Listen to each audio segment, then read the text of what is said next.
আসসালামু আলাইকুম ব্যাংকার বন্ধু। আমার বিশ্বাস আপনারা সবাই বেশ, আপনাদের দোয়ায় এবং আল্লাহর অশেষ রহমতে আমিও বেশ ভালো আছি।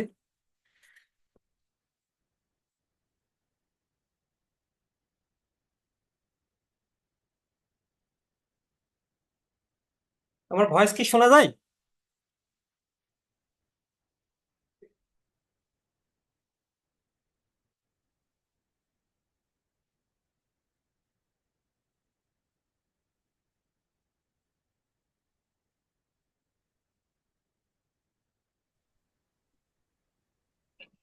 আচ্ছা, আমরা কি একটা স্লাইড দেখতে পাচ্ছি না? একটু কেউ বলবেন আমাকে?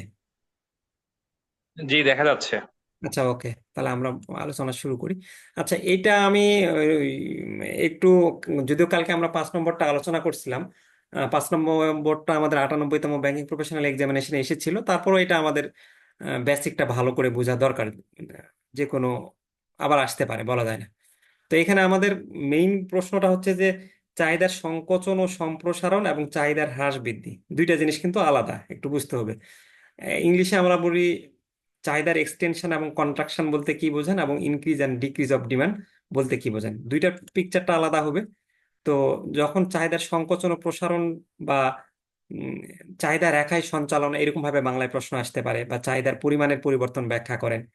আর ইংলিশে হবে extension and contraction of demand, movement along the demand curve, change in quantity demand হবে।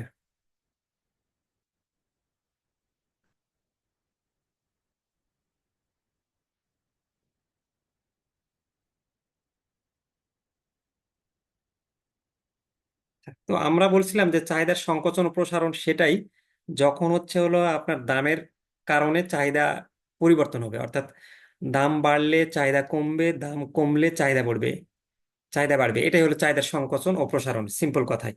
তো এটাই আমরা এই পিকচারের মাধ্যমে আমরা যে চাহিদা বৃদ্ধির যে পিকচারটা আমরা ব্যাখ্যা করছিলাম এর আগের ক্লাসে, আপনারা আসলে একটু সবাই মিউট করে রাখবেন, বুঝছেন? মিউট না করে রাখলে আমাদের ক্লাসটা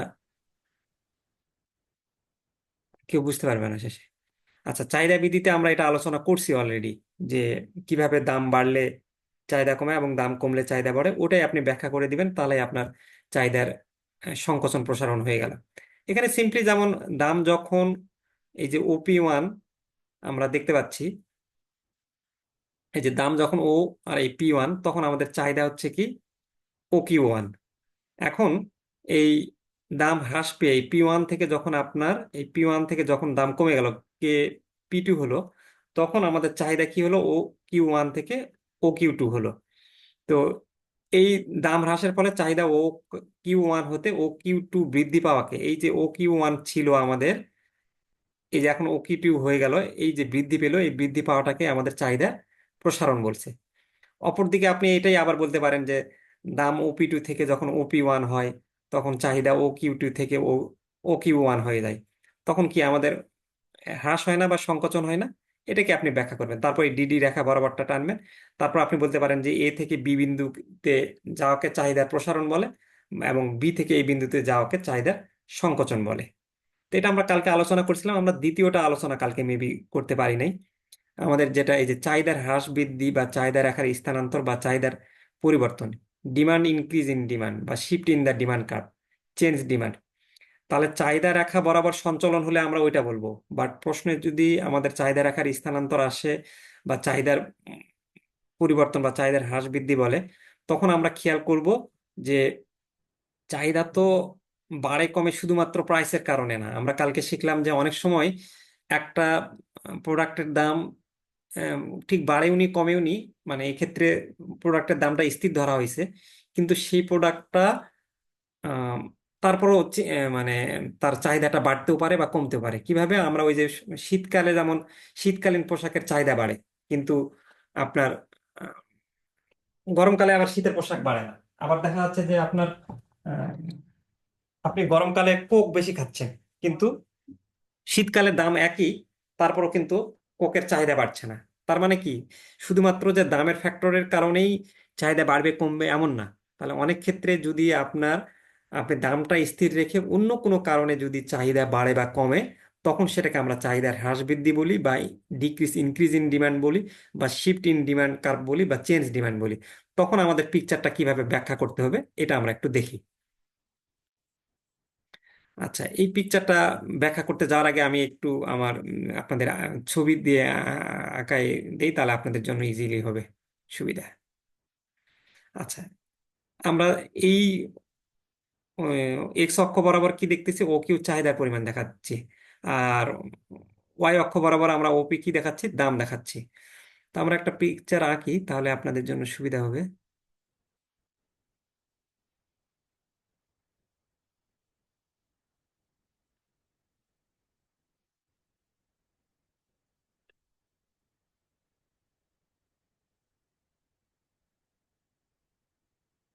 আমরা এই যে এটা ও এক্স অক্ষ বরাবর চাহিদার পরিমাণ এবং ওয়াই অক্ষ বরাবর দামের পরিমাণ দেখাচ্ছি।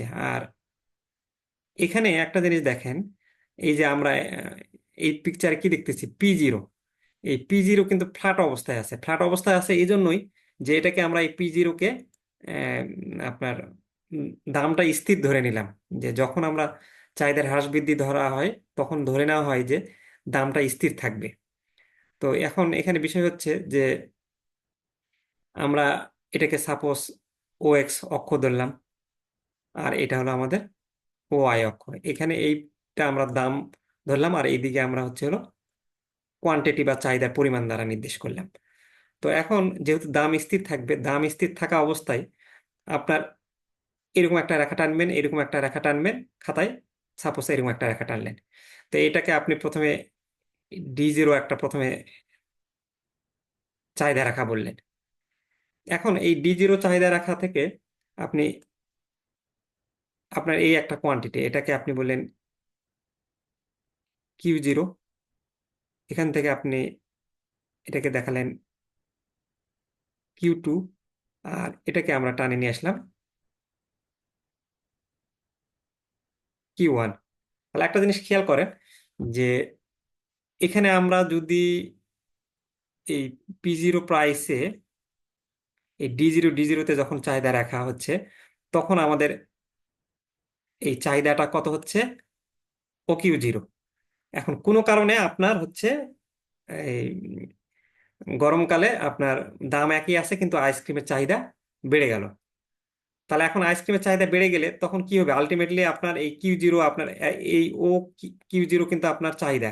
তাহলে দাম বেড়ে গেলে আপনার ডান দিকে যত যাবেন, সরি, চাহিদা বেড়ে গেলে ডান দিকে যত যাবেন তার চাহিদা তত বাড়বে। কারণ আমরা ধরে নেন এটা 0 চাহিদা ধরলাম, 10, 20, 30, এদিকে যত যাবে তত বাড়বে। তাহলে আপনার কি চাহিদাটা বাড়াতে হবে। তাহলে এখানে আপনার চাহিদা ধরে নেন Q2 তে চলে আসলো। তাহলে Q2 তে যখন চলে আসলেন, তখন আপনার এই ডিমান্ড কার্ভটা কি হয়ে গেল, শিফট হয়ে গেল না?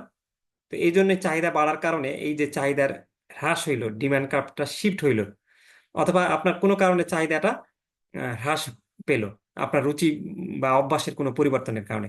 তাহলে এই Q0 থেকে আপনার এখানে Q2 আসলো। তাহলে এখানে আমরা দেখতে পাচ্ছি কি চাহিদার পরিমাণ কম। তাহলে কি হলো, Q0 থেকে চাহিদার পরিমাণটা হ্রাস হইলো। এটাই আপনি তখন পরবর্তীতে আরেকটা এটাকে বলতেছেন D2। D2 চাহিদা রাখা। আর এটাকে বললেন D1। এটাকে বললেন D1 চাহিদা রাখা। তাহলে এই যে D2 চাহিদা রাখাতে হ্রাস হইলো, তাহলে এইটা থেকে আমাদের যে এখানে উম, চাহিদা রাখাটা শিফট হইলো বা হ্রাস হইলো, এটাকেই বলতেছে আপনার চাহিদা হ্রাস বৃদ্ধি। ওইটা আপনার কিন্তু চাহিদা রেখা বরাবর সঞ্চালন করতেছিল, যেটা আপনার চাহিদার সংকোচন প্রসারণ, কন্ট্রাকশন বাই এক্সটেনশন। আর চাহিদার যখন ইনক্রিজ অ্যান্ড ডিমান্ড হবে, হ্রাস বৃদ্ধি হবে, তখন চাহিদা রেখাটাকে আপনাকে শিফট করতে হবে। এখন এখানে একটা ব্যাপার আপনারা বলতে পারেন যে আমরা এখানে শিফট না করে এখানে যদি এই এর আগে যেমন আমরা ডিমান্ড ল অফ ডিমান্ডে এরকম ভাবে একটা চাহিদা রাখা ছিল, ওখানে আমরা চাহিদার বাড়ানো কমানো দেখাতে পারছিলাম। তো এখানে দেখালে কি সমস্যা হবে? সমস্যা আছে। আপনি যদি এই যে এই রেখাতেই ধরেন, সাপোজ আপনি চাহিদা রাখা এই যে এই জায়গায় আপনি মনে করলেন যে আপনি বললেন যে স্যার এখানে তো আমি তাহলে দেখালে চাহিদা তো আমার বাড়াতে পারছি, তাহলে আমি এই রেখাতেই দেখাবো, এটাতে আমার শিফট করতে হবে কেন, চেঞ্জ করতে হবে কেন? কিন্তু এই রেখাতে দেখালে আপনার এই নিয়মটা মানবে না, ভুল হয়ে যাবে। কারণ এই রেখাতে আপনি যদি এই জায়গায় ধরেন, তাহলে এখান থেকে আপনার প্রাইসটা তখন কি হচ্ছে, প্রাইসটা কিন্তু কমে গেছে। কিন্তু এই যে দেখেন, প্রাইস ছিল আপনার এইটা, আর এখন প্রাইস হচ্ছে এই জায়গায়। কিন্তু বাস্তবে তো এটার সাথে আপনার সূত্রে তাহলে আপনি যেটা ধরে নিচ্ছেন যে প্রাইস স্থির, তার তো প্রাইস স্থির থাকছে না। তাহলে আপনি তো এটাই দেখাচ্ছেন, তাহলে তো আপনার তখন অঙ্কন ভুল হয়ে যাবে। তো সোজা কথা, কারো কাছে যদি জটিল মনে হয় এরকম ভাবে এত না চিন্তা করে আপনি সিম্পলি মনে করবেন যে চাহিদার যদি আপনার সংকোচন প্রসারণ বলে, তাহলে চাহিদা বৃদ্ধির মেইন যে সূত্রটা শিখছেন ওটাকেই তাকিয়ে দেখায় আপনি জাস্ট খালি একটা বাস্তবে চিন্তা করবেন। বাজারে যে কোনো জিনিসের যদি এই আপনার দাম কমে, দেখা যাচ্ছে আপেলের দাম কমে গেছে তখন চাহিদা বাড়ছে, ওটাই আপনি চিত্র অনুসারে ব্যাখ্যা করলেন। বা যখন আপেলের দাম বেড়ে যাচ্ছে তখন চাহিদা কমে যাচ্ছে, ওটা আপনি চাহিদার সংকোচন প্রসারণ দেখাবেন। আর মনে করবেন যে অন্য কোনো কারণে যদি আইসক্রিমের দাম যে ফিক্সড আছে, প্রাইস স্থির থাকতেছে, বাট আইসক্রিমের চাহিদা অন্য কোনো কারণে বাড়তেছে, যদি এগুলো কারণে হয় তখন আপনি ওই যে ডিমান্ড কার্ভ শিফট বা চাহিদা রেখাটা স্থানান্তর হচ্ছে, তখন আপনি এই পিকচারটা একটা অক্ষে চাহিদা দেখাবেন আর একটা অক্ষে দাম দেখাবেন। তারপর এই যে P0 মানে প্রাইসটা যেহেতু স্থির থাকতেছে এই জন্য আপনি ফ্ল্যাট দেখাবেন। প্রতিটার এতে কিন্তু প্রাইসটা স্থির, এই যে এই লম্বা এতটুকু লম্বা দেখেন D0-তে এতটুকু প্রাইস, D1-এও এরকম প্রাইস। তো এই P0টা এরকম ভাবে একটা লম্বা টানবেন, টানার পর এরকম ভাবে তিনটা ডিমান্ড কার্ভ টানবেন। ডিমান্ড কার্ভ টানে একটাকে D0 ডিমান্ড কার্ভ হিসেবে দেখাবেন। আর এই ডিমান্ড কার্ভটা বাড়লে আপনার চাহিদা যখন বাড়তেছে তখন আপনি এটা এই D1-এ ব্যাখ্যা করবেন। আর যখন চাহিদা কমতেছে তখন D2-তে ব্যাখ্যা করবেন, এই D0 থেকে আর কি। তো এবার কি ওভারঅল একটু আপনাদের সবার ক্লিয়ার হয়েছে বিষয়টা, নাকি না আমি আর কিছু বলতে হবে? একটু বলেন দেখি কেউ একজন। আমি কি আর এখানে থাকবো নাকি না পরের প্রশ্নে চলে যাবো? পরের প্রশ্নে চলে যান স্যার, সমস্যা নেই। আচ্ছা, ওকে। আর আমি আরেকটা জিনিস একটু আগ- আহ, বলে নেই, নজরুল ওই ভাই আগের আছেন? যে স্লাইড। হ্যাঁ, নজরুল ভাই আছেন জি কি জি আপনি? জি জি, আছি আছি, আমি আছি, আচ্ছা, জি। নজরুল ভাই একটা জিনিস খুব ভালো আমাদের ইয়া করছে, ফিডব্যাক দিয়েছে। সেটা হচ্ছে আমি তো এগুলো সব কাজ করছি, করার পর আমি ওই যাকে প্রিন্টিং এ মানে ওয়ার্ড মিস্টেকে আমাদের কিছু একটু ওই এই প্রশ্নের একটু ওয়ার্ড মানে বইয়ে একটু ওয়ার্ড মিস্টেক হয়েছে, তো ওইটা আপনারা একটু ঠিক করে নেবেন। আমি দরকার হলে এই স্লাইড ইমেজটা দিয়ে দিব, তাহলে আপনারা এই স্লাইড ইমেজ দেখে আপনি বই একটু ঠিক করে নেবেন। তো আমি এটা পড়ে শোনাচ্ছি তারপরও, কারণ আমাদের বই একটু ওই জায়গায় ওই যে লিখছে আলটিমেটলি আমি যাকে দিছি সে একটু ওই ভুল করে ফেলছে আর কি। আর শেষ সময় আমি মানে সবগুলো একদমই একটা একবারে হয়নি, তাহলে আমরা আগের এটাতে যাই, তাহলে আপনাদের দেখাই কাজ করছে না কেন।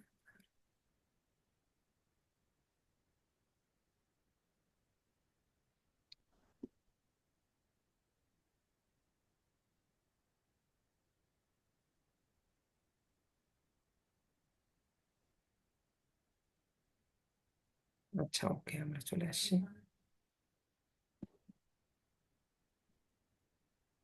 এখন পর্যন্ত তো আমাদের ভালোই আছে।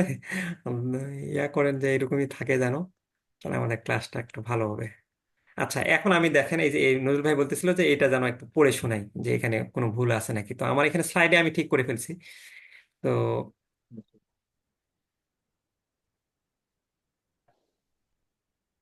এখানে দেখেন আমরা লিখছি যে চিত্রে ভূমি অক্ষে চাহিদার পরিমাণ, এই যে চাহিদার পরিমাণ এবং লম্ব অক্ষে দাম নির্দেশ করা হয়েছে, এটা ঠিক আছে। D0 প্রাথমিক চাহিদা রাখা, আমাদের এই D0 আমরা প্রাথমিক চাহিদা রাখা বলছি। দ্রব্যের দাম স্থির থাকা অবস্থায়, এই যে দ্রব্যের দাম কিন্তু স্থির থাকা আছে। অন্য যে কোনো অবস্থা যেমন আয় বাড়লে চাহিদা রাখা, ওই যে আমরা বলছিলাম না যে যদি আমার আয় বাড়ে, আমার যদি আয় 20,000 টাকা থাকে তাহলে আমি হয়তো বা সপ্তাহে 1 কেজি মাংস খাচ্ছি। কিন্তু আমার যখন আয় 50,000 হয়ে গেল তখন কিন্তু আমার মাংসর দাম ওই 1,000 টাকা কেজি থাকলেও আমি কিন্তু মাংস তখন সপ্তাহে 2-3 কেজি কিনছি। তাহলে যেমন আয় বাড়লে চাহিদা রাখা ডান দিকে, এই যে ডান দিকে, এই যে ডান দিকে গেল D1 স্থানান্তরিত হয়। ফলে P0 দামে দ্রব্যের চাহিদা, এই যে এখানে আগে Q0 ছিল, Q0 থেকে বেড়ে Q1 হয়। একে চাহিদার বৃদ্ধি বলা হয়। আবার দ্রব্যের দাম স্থির থাকা অবস্থায় আয় কমলে, যখন আপনার আবার আয় কমে যাবে তখন কিন্তু আপনি স্বাভাবিকভাবে গরুর মাংস খাওয়া কমে দেবেন। আয় কমলে চাহিদা রেখা বাম দিকে, এই যে চাহিদা রেখা এটা ছিল এইদিকে বাম দিকে স্থানান্তর হলো, D2 এ স্থানান্তর হলো। ফলে P0 দামে দ্রব্যের চাহিদা, এই যে দ্রব্যের চাহিদা Q1 থেকে আহ, কমে Q0 হয়, একে চাহিদার হ্রাস বলা হয় আর কি। তো এই ছিল এটা, এটা আমি পিকচারটা আপনাদের দিয়ে দিব আর কি। এখন তো ওভারঅল বুঝতে পারছেন তাই তো? জি আচ্ছা, এখন আসেন আরেকটা আমরা প্রশ্ন আলোচনা করি। এটা একটু মানে অ্যানালিটিক্যাল প্রশ্ন, অনেক সময় আমাদের ইকোনমিক্সে কিন্তু আপনাদের অ্যানালিটিক্যাল প্রশ্নগুলো আসে। তো সেক্ষেত্রে আপনি বেসিক ক্লিয়ার থাকলে আপনি অ্যানালিটিক্যাল প্রশ্নের অ্যান্সার গুলো দিতে পারবেন, না হলে কিন্তু আপনার জন্য টাফ হয়ে যাবে। তো এই যেমন এটা একটা প্রশ্ন ছিল যে ভোক্তাদের রুচির পরিবর্তন কি চাহিদা রেখা বরাবর সঞ্চালন করে বা চাহিদা রেখার স্থান পরিবর্তনের দিকে পরিচালিত করে, আপনার উত্তর ব্যাখ্যা করুন। ইংলিশে প্রশ্নটা এরকম হবে: does a change in consumer taste lead to a movement along the demand curve or a shift in the demand curve? Explain your answer. তো এইটা হলো আমাদের যে আমরা চাহিদা রাখা একটা নির্দিষ্ট পণ্যের দামের পরিবর্তনের সাথে সাথে সেই পণ্যের চাহিদার পরিমাণের পরিবর্তনকে দেখায়, যা অন্য সবকিছু অপরিবর্তিত ধরে নেয়।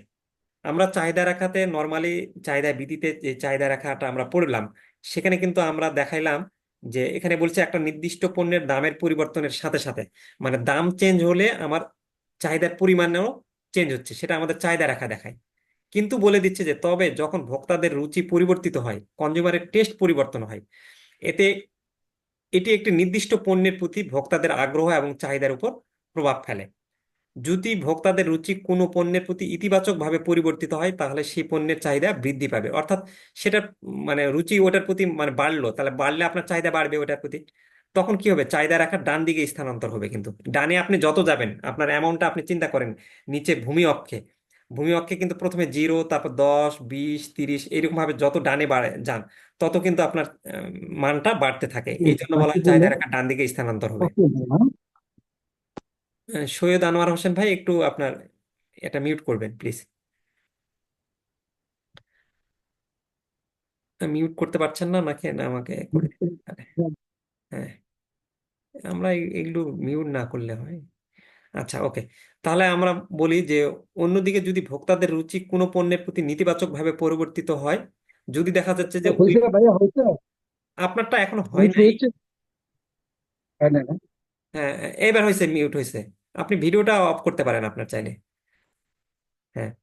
তারপর আহ, অন্যদিকে যদি ভোক্তাদের রুচি কোনো পণ্যের প্রতি নেতিবাচকভাবে পরিবর্তিত হয়, তাহলে সেই পণ্যের চাহিদা কমে যাবে এবং আহ, চাহিদা রাখা বাম দিকে স্থানান্তর হবে। আবার যদি ওইটার প্রতি ভোক্তাদের এখন আর ওই রকম রুচি নাই, তখন তাহলে চাহিদাটা কমে যাবে। কমে গেলে তখন চাহিদা রাখা কি হবে? আপনি ডানে গেলে যত বাড়ে, তাহলে বামে গেলে কমবে, তাহলে বাম দিকে স্থানান্তর হবে। সুতরাং ভোক্তাদের রুচির পরিবর্তন চাহিদা রাখার বরাবর সঞ্চালন না করে চাহিদা রাখার স্থান পরিবর্তনের দিকে পরিচালিত করে। তো এই যদি ভোক্তাদের রুচির পরিবর্তন কথা বলে বা কনজিউমার টেস্ট ইন ডিমান্ড বলে, তখন কিন্তু আপনার চাহিদা রাখাটা ওই আমরা যে ল অফ ডিমান্ড পড়ছি ওই রকম হবে না। তখন কিন্তু চাহিদা রাখাটা ওই যে কিছুক্ষণ আগে যেটা শিখলেন, শিফট হবে চাহিদার হ্রাস বৃদ্ধির কারণে। মূল কথা আপনি ওই যে ওটা তো শিখলেনই যে চাহিদার যদি বাড়ে কমে, দাম ছাড়া অন্য কোনো কারণে যদি চাহিদা বাড়ে কমে, সেটা হলো কনজিউমার টেস্ট বা কনজিউমারের ইনকাম বাড়া বা আরো যেগুলো কারণে আমাদের চাহিদা হ্রাস বৃদ্ধি হয়, দামের কারণ ছাড়া। দাম তখন যদি ফিক্স থাকে, দামের কারণ ছাড়া অন্য যে কোনো কারণে চাহিদা বাড়লে কমলে আপনি তখন বলবেন যে সেটা আপনার শিফট হয়। তখন চাহিদা রাখা বরাবর সঞ্চালন হয় না, তখন চাহিদা রাখার স্থানান্তর হয়। তখন আপনি একটা এরকম পিকচারে যে ও কিউতে আপনি উম, এর চাহিদার পরিমাণ এবং ওপি বরাবর আপনি দাম বুঝালেন। তারপর আপনি এখানে এই যে একটা আপনি এরকম ভাবে পিকচার আঁকতে পারেন। আমি একটু আপনাকে বুঝাই দিই। আপনারা সেম ওই এরভাবে ও কিউ চাহিদা রাখবেন, ওপি ইয়া করবেন, আর এখানে একটা এইরকম ভাবে একটা যোগানে রাখা রাখবেন। তো এটা আমরা পরবর্তীতে এরকম ভাবে যাবো একটা জিনিস, তাহলে আপনাদের জন্য সুবিধা হবে। এই একটা এইরকম ভাবে এই যে যেই জায়গায় পয়েন্ট সেট করবে, তারপরে আরেকটা রেখা আমি দেখালাম, যে পয়েন্টে সেট করবে সেই পয়েন্টটা হলো আমাদের ইকুইলিব্রিয়াম পয়েন্ট।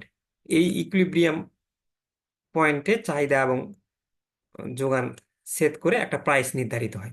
তো তাহলে এই যে এখানে আমাদের দেখেন সাপ্লাই এবং ডিমান্ড কার্ভটা সেট করে এই জায়গায় ইকুইলিব্রিয়াম পয়েন্ট নির্ধারিত হয়েছে।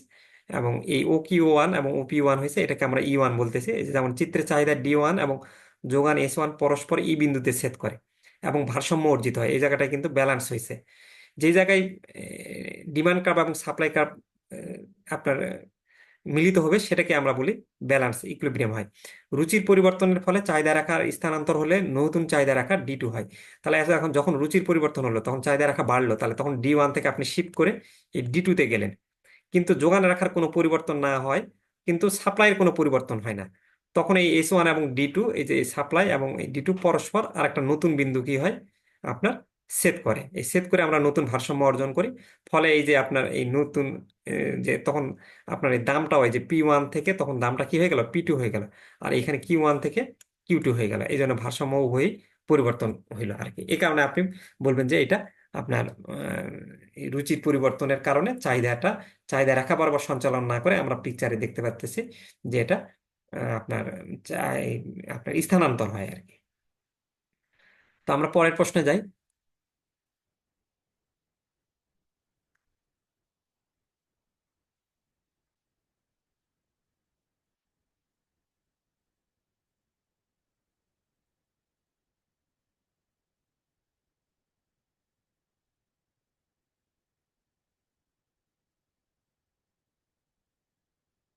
আচ্ছা, ওইটাই আমি ওখানে তো আঁকাই দিয়েছি, আমি নতুন করে আর দেখালাম না। এখানে আপনার 7 নম্বর একটা প্রশ্ন দেখেন। এই প্রশ্নটাও অ্যানালিটিক্যাল প্রশ্ন, বাট আপনি বুঝতে পারলে ইজিলি মানে লিখতে পারবেন। যে কামালের আয় হ্রাস পায় এবং ফলস্বরূপ তিনি আরো শাক কেনেন। পালং শাক একটি নিকৃষ্ট নাকি স্বাভাবিক পণ্য? পালং শাকের জন্য কামালের চাহিদা রাখার কি হবে? আচ্ছা, যখন মানুষের ইনকাম কিন্তু যদি কমে যায়, তখন মানুষের ইনকাম কমে গেলে তখন কিন্তু সে যে খারাপ মানে নিকৃষ্ট দ্রব্যই সে মানে কেনে বেশি। তো এই জন্য আমরা বলবো যে পালং শাকটা হচ্ছে spins and inferior or normal good. পালং শাকটা হচ্ছে হলো ইনফেরিয়র গুড। এই যে বলছে যে এই পরিস্থিতিতে পালং শাক একটি নিকৃষ্ট পণ্য হিসেবে বিবেচিত হয়। নিকৃষ্ট পণ্য সেই ধরনের পণ্য যার চাহিদা ভোক্তার আয় হ্রাসের সাথে বৃদ্ধি পায়। অর্থাৎ আমরা নিকৃষ্ট পণ্য সেটাই বলবো যে যদি ভোক্তার আয় কমে যায়, কমে যাওয়ার কারণে ওইটার প্রতি উম, তার বৃদ্ধি পাবে চাহিদাটা, কারণ ওর আয় কমে গেছে, তখন ওই আর তো গরু মাংস খেতে পারবে না, তখন ওর যত কম দামি জিনিস আছে সেটাই খাবে সে। তখন সে স্বাভাবিকভাবে এই ক্ষেত্রে যখন কামালের আয় হ্রাস পায় তিনি আরো শাক কেনেন। এমনিতেই মানে আয় কমে গেছে, তখন ওই কিন্তু আরো যেটা কম দামি জিনিস সেটাই কিনবে, যা নির্দেশ করে তার জন্য পালং শাক একটি নিকৃষ্ট পণ্য। এর অর্থ হলো তার আয় কমে যাওয়ার ফলে তিনি হয়তো আরো ব্যয়বহুল বিকল্পগুলোর পরিবর্তে, যেহেতু আয় কমে গেছে ওই কিন্তু চাইলেই এখন যেটার দাম বেড়ে গেছে ওইটার পরিবর্তে যদি আরো কোনো একটা জিনিস কিনতে চাই সেটার দামও যদি হয়, সেটা কিন্তু করবে না। তার পরিবর্তে সে কি করবে, সাশ্রয়ী বিকল্প হিসেবে পালং শাকের দিকে ঝুঁকছে আর কি। ফলস্বরূপ কামালের পালং শাকের জন্য চাহিদা রাখা ডান দিকে সরবে। ওই যে কি হচ্ছে, আপনি একটা জিনিস আমাকে বললাম না যে যত ডান দিকে যাবে তত মান বাড়বে। তাহলে যেহেতু ইনকামটা কমে গেল, তার কারণে কি হবে, পালং শাকের প্রতি ওর চাহিদা বেড়ে গেল। তাহলে পালং শাকের প্রতি চাহিদা বেড়ে গেলে চাহিদা রাখা ডান দিকে সরবে। আর এই ডান দিকে সরার মানে হলো প্রতিটি মূল্যে শাকের চাহিদা বৃদ্ধি পাবে, যা তার আয় কমে যাওয়ার কারণে শাকের ভোগ বৃদ্ধি করার প্রতিফলন। তো এটাই সিম্পলি আপনি ব্যাখ্যা করবেন যে আম, আয় কমে গেলে পালং শাকের প্রতি চাহিদা বাড়ছে। আর স্যার একটা স্যার একটা প্রশ্ন ছিল। হ্যাঁ, বলেন। আহ, সেটা হলো যে কি, যে এই প্রশ্নের একটু শেষ অংশে পালং শাকের জন্য কামালের চাহিদা রেখা কি হবে, এখানে কি আপনি এই যে 6 নম্বরের যে চাহিদা রেখাটা আছে ওই রেখাটা কি অ্যাড করা লাগবে, না এমনিতেই উত্তরটা থিওরিটিক্যাল লিখলে চলবে? এটা থিওরিটিক্যাল লিখলেই চলবে, এটা আর অ্যাড করার দরকার নাই আর কি। আচ্ছা আচ্ছা, জি thank you. Okay, thank you. আচ্ছা, তারপর দেখেন যে আমরা 8 নম্বর প্রশ্নে দেখি যে যোগান বলতে কি বোঝেন, রেখাচিত্রের সাহায্যে যোগান বিধিটা ব্যাখ্যা করো। বা এই প্রশ্নটা আসতে পারে যোগান সূচি কাকে বলে, একটা কাল্পনিক যোগান সূচি অবলম্বন করে যোগান রেখা অঙ্কন করুন। বা যোগান রেখা ডান দিকে ঊর্ধ্বগামী হয় কেন? দেখেন, এটা কিন্তু আমাদের আইবিবি টেক্সট বইয়ের 6 নম্বর প্রশ্ন। আপনি ল অফ সাপ্লাই যদি জানেন, তাহলে ওই ল অফ সাপ্লাই থেকেই কিভাবে ডান দিকে ঊর্ধ্বগামী হয় এই প্রশ্ন কিন্তু চলে আসে। আমরা অনেক সময় কিন্তু প্রশ্ন জানি, প্রশ্নের উত্তর জানি, কিন্তু ওই উত্তরটাই যে আরো কতভাবে প্রশ্ন হইতে পারে সেটা আমাদের আইডিয়া না থাকার কারণে আমরা পরীক্ষার হলে কিন্তু লিখতে পারি না। তো এই জন্য আপনাদের আমি একটা প্রশ্ন যতভাবে আসতে পারে আমি কিন্তু এইভাবে এই 3-4টা ওয়ে লিখে দিয়েছি। অন্য বইগুলোতে আপনি দেখবেন এই একটা লিখে রাখে দিয়েছে।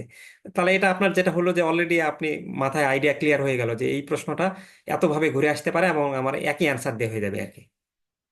তো আসেন আমরা একটু দেখি এই যে supply curve slope upward, supply curve উপরের দিকে যায়, এইভাবে প্রশ্নটা আসতে পারে। অথবা দেখেন এই যে why is the supply curve upward from left to right.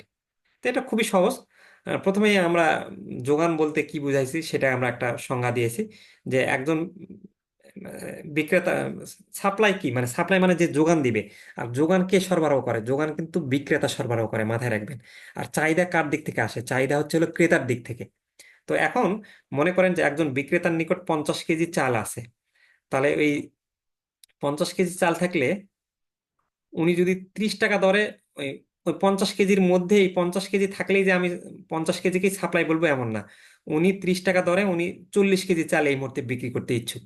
তাহলে আমরা ধরবো যে এই 50 কেজি চাল তার মজুদ আছে, আর যতটুকু উনি বিক্রি করতে ইচ্ছুক ততটুকু হচ্ছে হলো তার যোগান। এই যে বলে দিছে যে কিন্তু অর্থনীতিতে কোনো নির্দিষ্ট সময়ে নির্দিষ্ট দামে বিক্রেতা যে পরিমাণ দ্রব্য বিক্রি করতে রাজি তাকে যোগান বলে।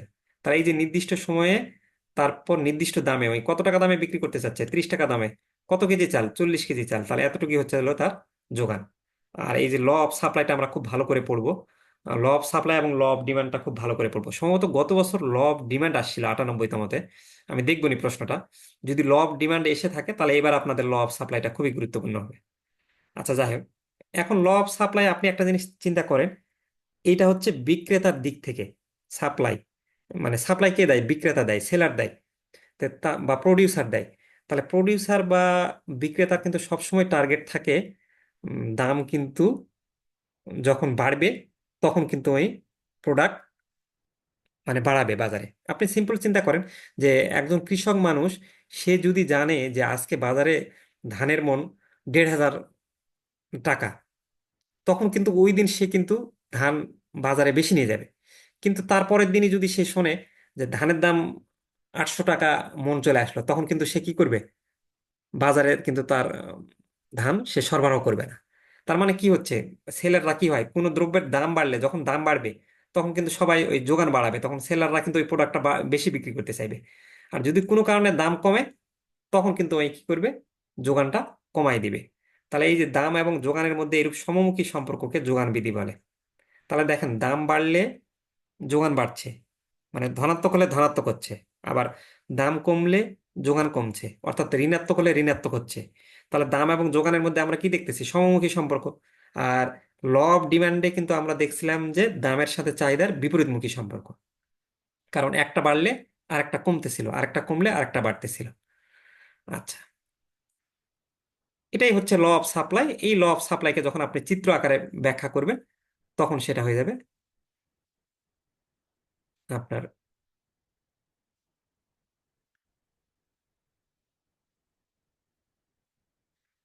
এই সাপ্লাই সূচি আর কি, যোগান সূচি। এই যে বলছে যে যোগান সূচি হতে যোগান রেখা অঙ্কন, আপনাকে যদি বলে কাল্পনিক যোগান সূচি হতে যোগান রেখা অঙ্কন করেন, তখন কিন্তু আপনি অবশ্যই একটা টেবিল আপনি আঁকবেন।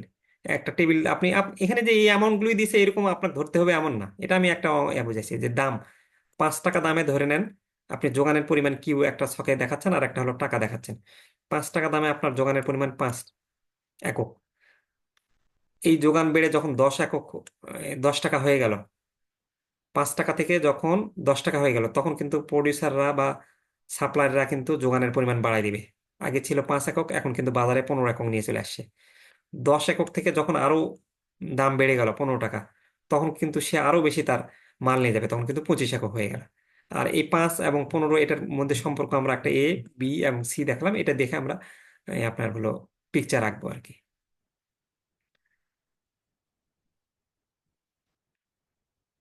এটাই আঁকছি, আমরা একটু যাই।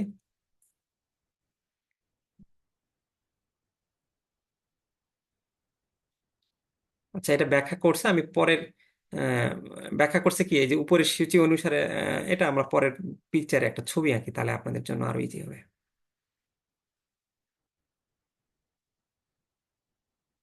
আচ্ছা, ওকে। এই যে আমরা আমাদের চাহিদার সূচিটা দেখতে পাচ্ছি, হ্যাঁ। তাহলে আমরা ড্র করার জন্য লাইন নেই একটা।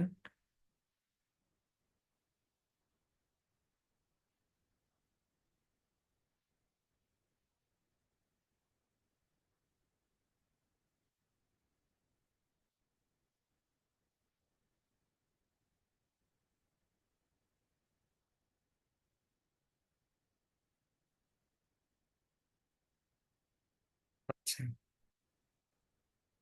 আমাদের এই দিকে আমরা ধরলাম, কলম নেই,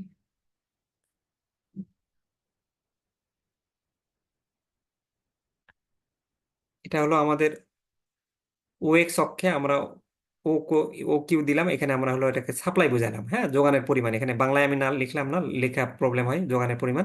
আর এই দিকে ও ওয়াই অক্ষে আমরা দামের পরিমাণ নির্দেশ করলাম। তাহলে এখন আমাদের দামের এখানে আমরা সাপ্লাই কার্ভে দেখতেছি 5, 10, 15। তাহলে আমরা এটাকে 5 ধরলাম সাপোজ, এটাকে 10 ধরলাম, এটাকে 15 ধরলাম। তাহলে এটা হচ্ছে হলো 5, এটা হচ্ছে 10, আর এটা হচ্ছে 15। আর আমাদের এই এই জোগানের দিকে দেখেন কত, 5 আছে, 15 আছে, 25 আছে। তাহলে আমরা এই ঘরে 5 ধরলাম, 5-এর পরে এখানে 15 দিলাম 10 করে, আর এখানে দিলাম আমরা 25। এই জায়গায় আমি আর এখানে পিকচার আছে যদিও, আর দিলাম না, এই জায়গাটা আপনি 10 ধরলেন, 5, 10, 15, তারপর এই জায়গায় 20 ধরলেন, আমি দেখালাম না আর কি। তো যাই হোক, এখন আপনার বলছে যে 5 টাকা দাম, যখন এই যে 5 টাকা দামে আপনার যোগানের পরিমাণ কত, 5 একক। তাহলে আপনি এটা এরকম ভাবে 5 টাকা দামে 5 একক আঁকলেন। তারপর আপনি দেখতে পাচ্ছেন 10 টাকা দামে, এই 10 টাকা দাম, 10 টাকা দামে আপনার যোগানের পরিমাণ কত, 15। এই 10, এই যে 10 টাকা দামে নিয়ে গেলেন, এই যোগানের পরিমাণ 15 একক নিয়ে আসলেন। তারপর 15 টাকা দামে এই 15 টাকা আমরা নিলাম, আর 25 টাকা হচ্ছে হলো আমার, 25 একক হচ্ছে যোগান। তাহলে এই 15, একটু পিকচারটা আমার হয়ে যাচ্ছে, এটা আমি লাইন নেই, লাইন নিলে আপনাদের জন্য আর অনেক দেখতে সুন্দর লাগবে।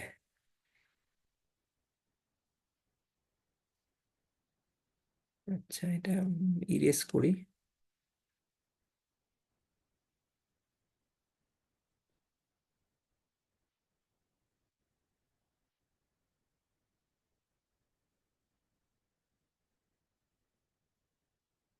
এই 15 টাকা ধরে আমাদের, তারপর আমাদের 25 টাকা। তাহলে আমরা এই যে দেখতে পাচ্ছি যে 15 টাকা যখন হয়, যখন দামের পরিমাণ 15 টাকা হয়, তখন যোগানের পরিমাণ 25 টাকা।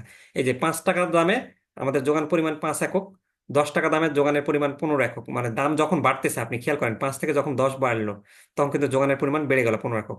10 থেকে 15 যখন হলো, যোগানের পরিমাণ তখন 25 একক হলো। তো এগুলোকে আমরা যদি একটা, তাহলে এখন এই যে এইটা, এই 5 টাকাকে আমরা কি বলতেছি, এই বিন্দু দ্বারা প্রকাশ করতেছি।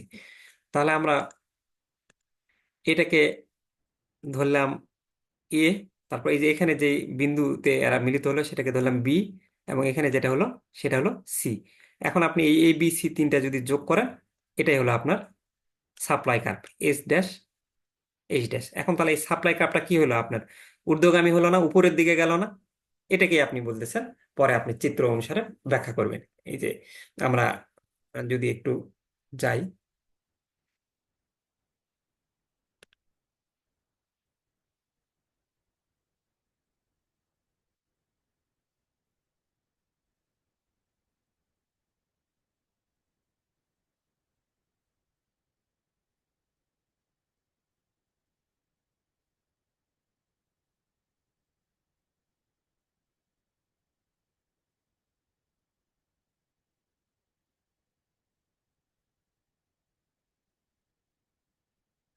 এটাই ব্যাখ্যা করছে যে উপরের সূচি অনুযায়ী বলা যায় যে দাম 5 টাকা হলে যোগানের পরিমাণ 5 একক। এটাকে ব্যাখ্যা করে আপনার এই পিকচারটা আঁকাই দিয়েছে আমি, আর এটা ওই আপনাদের তো আঁকিয়ে দিলামই আর কি। তাহলে তো যোগান বোঝা গেছে, তাই তো? এই যে এখন বলছে যে এখন এ বি ও সি বিন্দু যোগ করে আমরা এস এস যোগানে রাখা পাওয়া যায়, যা বাম হতে ডানে ঊর্ধ্বগামী। এই যে দেখেন, এটা কি উপরের দিকে গেল না? তাহলে বাম থেকে ডানের দিকে গেল। ওটাই বলছে, যা বাম হতে ডানে ঊর্ধ্বগামী, দাম এবং যোগানের মধ্যে ধনাত্মক সম্পর্ক থাকায় যোগানে রাখা ডান দিকে ঊর্ধ্বগামী হয়েছে। তাহলে ওই একই প্রশ্ন এইভাবে আসলে খালি ল অফ সাপ্লাইটা বলবেন, বলে সূচি আঁকবেন, আঁকে এটাকে ব্যাখ্যা করবেন, তাহলেই হয়ে যাবে আর কি। তাহলে আমরা এবার নেক্সট প্রশ্নে চলে যাই, যে আমাদের এখানে বলছে যে যোগান পরিবর্তনের,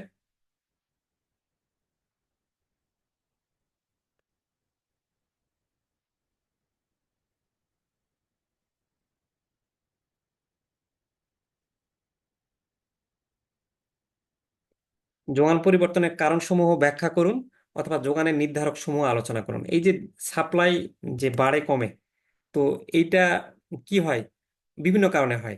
যে দ্রব্যের দাম বাড়লে যোগান বাড়বে, এবং দাম কমলে যোগান কমে। অনেক সময় কি হয়, বিকল্প দ্রব্যের দাম, যেমন চিনির দাম যদি বাড়ে, তখন কিন্তু আপনি চিনির যোগানটা বাড়াই দিবেন। অপরদিকে কি হবে, গুড়ের যোগান কমবে। পরিপূরক দ্রব্যের দাম, পরিপূরক দ্রব্যের দাম বাড়লে উহার যোগান বাড়বে, এক্ষেত্রে অন্য দ্রব্যটিরও যোগান বাড়বে। ওই যে পরিপূরক আমরা ওই যে এর ক্ষেত্রে বলছিলাম। তারপর আবহাওয়ার অনুকূলের প্রভাবে দ্রব্যের যোগান বাড়ে। যদি আপনার আবহাওয়া জলবায়ু ভালো থাকে তখন কিন্তু ফসল বেশি হবে। আবার যদি খরা বন্যা হয় তখন কিন্তু ফসল কম হবে। তাহলে কি হচ্ছে, যোগান বাড়ছে কমছে আবহাওয়ার উপর। প্রযুক্তির পরিবর্তন, যখন আপনার ভালো টেকনোলজি হবে তখন আপনি উৎপাদন করতে পারবেন বেশি, তাহলে তখন সাপ্লাই বাড়বে।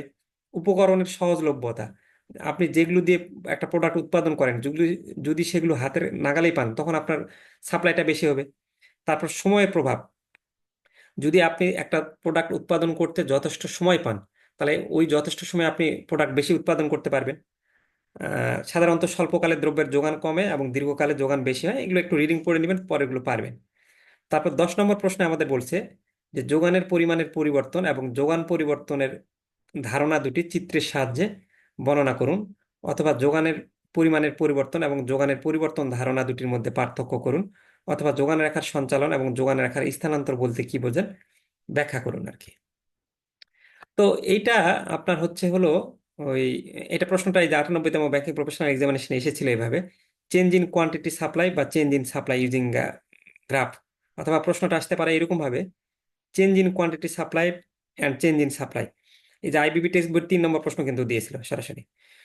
তারপর এই যে আমরা কিছুক্ষণ আগে চাহিদার হ্রাস বৃদ্ধি এবং চাহিদার আপনার সংকোচন প্রসারণ শিখলাম না, সেই রকম যোগানেরও হ্রাস বৃদ্ধি হয় এবং যোগানেরও সংকোচন প্রসারণ হয়। এই যে দেখেন এখানে লিখছে যে what do you mean by contraction and extension of supply and decrease increase in supply.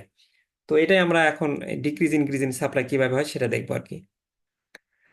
তো এখানে দেখেন যে আমরা যোগানের সংকোচন প্রসারণ বা যোগান রেখার সঞ্চালন বা যোগানের পরিমাণের পরিবর্তন সেটা আমরা আলোচনা করছি প্রথমে। যে অন্যান্য অবস্থায় স্থির থাকলে দামের পরিবর্তনে, যখন দামের পরিবর্তনে যোগানের পরিমাণ বাড়বে কমবে তখন কিন্তু আমরা সেটাকে যোগানের সংকোচন প্রসারণ বা কন্ট্রাকশন এক্সটেনশন বলবো। সেম এর আগের সূত্রে যখন চাহিদার ক্ষেত্রে আমরা কি দেখলাম, যে দামের পরিবর্তনে যখন চাহিদা বাড়ছে কমছে তখন কিন্তু সেটা চাহিদার সংকোচন প্রসারণ হচ্ছে। আর যখন দাম ফিক্স থাকবে, দাম ফিক্স থেকে অন্যান্য কোনো কারণে যদি যোগান বাড়ে কমে তখন সেটাকে আমরা কি বলবো, যে সাপ্লাই কাপ শিফট হওয়া, বা সাপ্লাই কাপটার হ্রাস বৃদ্ধি হওয়া।